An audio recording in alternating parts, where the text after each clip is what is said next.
Hello, investors, and happy holidays. I'm Stuart Cruz, founder of Cruz Asset Management.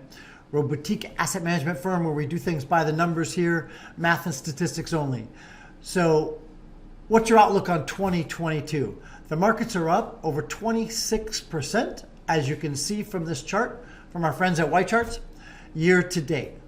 So, what does that mean for 2022? Are we going to continue on this bull market, or are we going to have a correction? So before we get there, we need to talk a little bit about PE ratios, because what we do is we look at the numbers, we do the math, and we try to figure out what's the most likely scenario. How can we put the odds in our client's favor? So PE ratios are a metric, a financial ratio that has lended itself towards outperformance. From our research, it's been one of the most robust indicators of future stock and index performance. So what is a PE ratio? Well, PE is price to earnings. So that's a way to basically measure how much a company, investor is willing to pay for $1 of earnings. So it's obviously very difficult to measure whether if a company is making 10 cents or $14, which company is more valuable. It's not just the $14 company. You have to take the share price and divide it by the price per share, so you can understand how much you're willing to pay for every dollar of earnings. And with that, as Warren Buffett might say, we want to buy $1 of earnings more cheaply. But more recently, we've been paying up for our $1 of earnings. So on our Friends at White Charts, it looks like we're at 26.8% year to date up. So what does that look like? Well, what does that look like to the relative rest of our performance?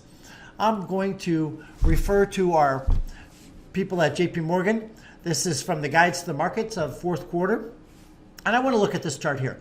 From 1996 to 2021, you can see this market has followed a nice pattern in various segments of the market. But let's focus in on post-financial crisis of 2008 and how the market went up on a nice, pretty steady line to this peak right here, right before COVID. And then you saw a crash of COVID, and then government stimulus kicked in, and then the market took off.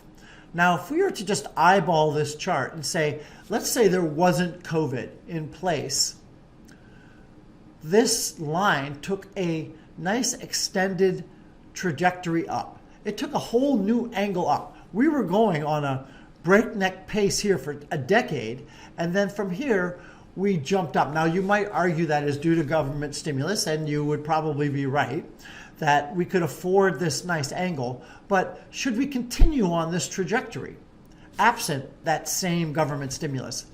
And I would argue, no, we shouldn't. So let's kind of go back to our white charts here. And I'm going to look at our bellwether Apple, because we all love Apple stock. And I'm going to take this market cap off for right now. And here's our Apple stock that is at a price, as we talk today, $176 a share. And I'll put market cap back on. We're at a high of just under $3 trillion of market cap. So we hit 1 trillion back here in your market cap, 2018. We hit 2 trillion right around there. And now we're almost touched at $3 trillion. So can Apple continue on this breakneck pace? Well, let's talk about this. So you have PE ratios and how much are you willing to pay for $1 of earnings. So Apple is growing as a company, but we are also paying up for more for each dollar of earnings. I'm going to take market cap off and then put PE ratios on. So right now, over this 10-year chart, here's Apple's long-term PE ratio. How much is an investor willing to pay for $1 of earnings of Apple? And the long-term average, 10-year average, is around 17.8. And I would argue back through here it was closer to 15 or 16. And it's inflated because we went through that, call it 16 average PE, up to a height of around 45. Now this just says 40. Okay, so let's say we'll just even call it 40. So we're about 2.5 times what its long-term average is. And it's pulled back to 30, 31. So we're almost double what Apple's long-term PE ratio is. And you might argue, okay, what does that really say? Well, for every dollar of earnings, I am paying $31 for the Apple PE, or I'm paying $31 for each dollar of earnings. So that means I'm willing to wait 31 years to get my money back. Now you'd say, well, all right, well, Apple's growing, so I probably don't have to wait 31 years. Back here, I was only willing to wait 15 years. But now I'm willing to wait 31 years. So the reason why you're getting this PE expansion is because interest rates have been historically low. So what that means is, a dollar next year is not worth quite the same as a dollar today because of inflation. But if inflation and interest rates are really low, that amount is pretty negligible. So maybe the dollar next year is worth basically the same. And certainly a dollar in 10 years, well, it might be discounted, not discounted that much. So back through here, when Apple had a PE of 15 or 16 on average, we had a particular set of interest rates. And now the interest rates have dropped, which basically says the money 30 years from now is still worth quite a lot more than we thought it was when Apple was trading at a PE of 15. But what if those interest rates return? Should we see this PE pull back to a long-term average of 16, 17? I think we will. And I think that's what you're going to see. So if we're going to look at, I'm going to kind of, again, defer back to our friends at JP Morgan and go through some of these charts here. So here we have a PE ratio chart, a long-term chart of the S&P 500's PE ratio. Here's a 25-year average of 16.78, right on top of Apple's long-term PE. Back in the dot-com craze, we hit higher PEs, and we were more than a standard deviation away from our long-term average. And we all know how that ended. Down here during the financial crisis, we're more than a standard deviation away from lower PEs, almost hit single digits. And again, we saw earlier how from 2008, the market shot straight up. But this is what we've seen, higher and higher PE ratios, and we are more than a standard deviation out. Now these numbers are as of September 30th, and the market has run up since then, so I would suggest we're probably kind of up in here in the PE ratio. So how does that figure into our 2022 projections? Well, if we look at the numbers, here's the forward PE and the subsequent one-year returns. And right now, if we want a regression through this, what this scatter plot is saying is when the forward PE was where we're at right now, which is 20.3, what was the forward one-year returns? So what would a 2022 look like? And in this particular dot, it looks like right here, you had great, robust returns of 20%. Fantastic. And if you go up to here, kind of in the same PE ratio, looks like we had a year that was over 40%. Conversely, if we come down here, we had some double-digit losses, a couple negative 20% years, and it seems like there's a few more dots down here than up here. But if we look at this R-squared number, what this R-squared number says is, what is the relationship between PE ratios and forward one-year earnings? And 0% means there's no relationship at all. 100% means there's a perfect relationship. 4% basically says no relationship at all. So why am I showing you this? What does this matter? It doesn't matter. What does matter is the chart next to it. The chart next to it says forward PEs and subsequent 5-year annualized returns. So now we have an R-squared of 41. There's a relationship there. And what this says is sometimes we've had reasonable returns, kind of market average returns, and sometimes we've had negative returns, but the long-term average is a paltry number, maybe low single digits, that we can expect long-term average for the S&P 500, because we might get some positive, robust years and some negative years. And it's all gonna, when we get a much higher PE, then what this is saying is we've never had good 5-year returns. And when you have low PEs, we've said we've never not had good returns. We've always had excellent returns in the market. But we're not in the middle. We're not towards these extreme. We're kind of getting more towards the extreme over here. We can still squeak out some long-term returns, but I would argue in the face of rising interest rates with PE compression, we may not see that. Okay, so let's go to page 11. This is the PE ratio of the top 10 names of the remaining stocks by market cap. And so these top 10 names, this PE ratio has skyrocketed. And what do we see here? The same thing happened back during the dot-com craze, where the PE ratio skyrocketed. Now remember, during the top 10 names, a lot of those companies had negative earnings. So here, some of the companies have earnings, and yet we're still overpaying. This looks eerily familiar. Now, what happened after this is you had a pullback in the market, and you had a pullback. Looks like we're having a pullback here. So let's talk about what some of those names are. I'm going to bring up, again, YCharts. I did a quick search on this. Here's our stock screener for YCharts.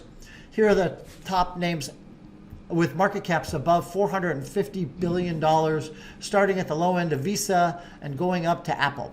A lot of tech names, a lot of FANG names you see in here. Meta from Facebook changed its name, Tesla, Amazon, Google, Microsoft. You have NVIDIA there, Berkshire Hathaway, United Health, and JP Morgan, the only bank that kind of made that top list.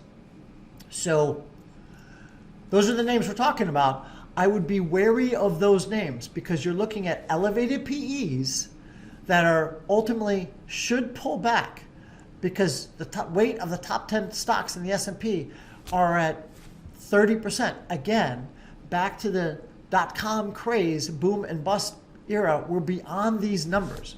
So I'm not suggesting that these companies are not making money because they are. They're extremely robust. But what I am suggesting is long-term, the markets tend to regress back to the mean. The markets tend to follow long-term averages. And so if we're having rising interest rates, which I think we will, we should probably expect and anticipate these markets moving down. So here's a graphical representation of the valuation of the dispersion of the S&P. Again, going back to the dot-com craze, you see a huge dispersion between the median S&P PE ratio and the dispersion. And we tightened up during the financial crisis, and here we're getting a huge dispersion. So again, history seems to be repeating itself. So let's check out whether interest rates are rising up, going up, and from our friends at JP Morgan, here is CPI and core CPI. So our 50-year average of CPI, or inflation indicators, is around 3.3, 3.4, and we have been long-term trending below that. And even more recently, pretty low interest rates, and now we have jumped up and seen some core inflation. And the biggest predictor for future inflation is anticipated inflation. So if we're expecting more inflation, we're likely to get more inflation. And what that means is if we get more inflation, the Fed is much more likely to start raising interest rates to stop a overheated economy and stop stagflation. All right? So what does this all mean? This all basically means we've had PE expansion for quite some time due to low interest rates.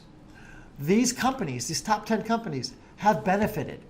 But if you're going to start seeing PEs moving up, interest rates moving up, you're going to start seeing the price per earnings and that ratio start coming down. And what will that do? Well, if it does come down, I think JP Morgan did put together a little piece that I did enjoy on this. Here's a chart here. We're going to talk about earnings. Here's our 2021 earnings. And it looks like, so this is well improved from the 2020, 2021, a huge improvement on analyst estimates earnings. And 2022 is supposed to be a better year. But if we get this PE expansion or contraction, then you're going to have some challenges and some headwinds in the marketplace. Now, what we've seen in the past is this PEs are starting to come down here, but we've seen S&P price return, or we've seen earnings growth be extremely robust at 26%. So our S&P was able to grow, even though PEs were contracting, earnings were growing at a faster pace. So the ultimate net out for the S&P was positive. If earnings are only going to grow a little bit and the PEs are going to contract a lot more, we could see this S&P pull back in 2022, or at least be very challenged. So the long-term numbers suggest moderate to low returns in the S&P 500. So how do you get these returns that you've been planning on and hoping for when you're doing these long-term planning calculus of getting 8, 9, 10% returns? I wouldn't expect these double-digit returns. I wouldn't expect Apple's PE to go from where it went from, call it 17 to 30, to go from 30 to 60 to continue this long-term growth. That's just not very realistic. So what's going to happen? And how do you get these returns? Well, you can get these returns by using some institutional level investment ideas like structured notes. Cruise Asset Management created a structured note recently that had leveraged upside S&P returns that was capped out at 15%. And I think given the market data, we would all be pretty happy with a 15% return in the coming year. So it's capped out at 15%, but then protected by 30% to the downside. That sounds like a phenomenal risk-reward proposal given the headwinds that we're going to be facing. So if we have modest returns in the S&P, we will get more robust returns. And if we have terrible returns in the S&P, we have downside protection. These are just ways that Cruise Asset Management is helping our clients to get the returns that they're going to need in the future years in order to still hit their retirement goals.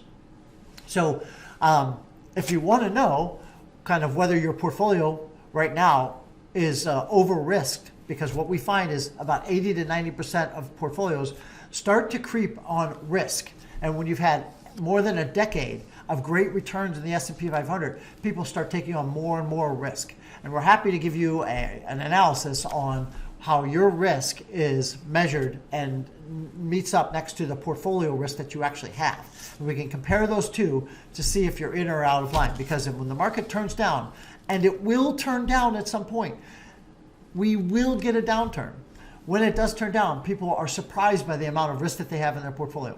So go ahead and click on the Riskalyze link below in this video. We'll show you, go ahead, I'll take you to a free risk assessment.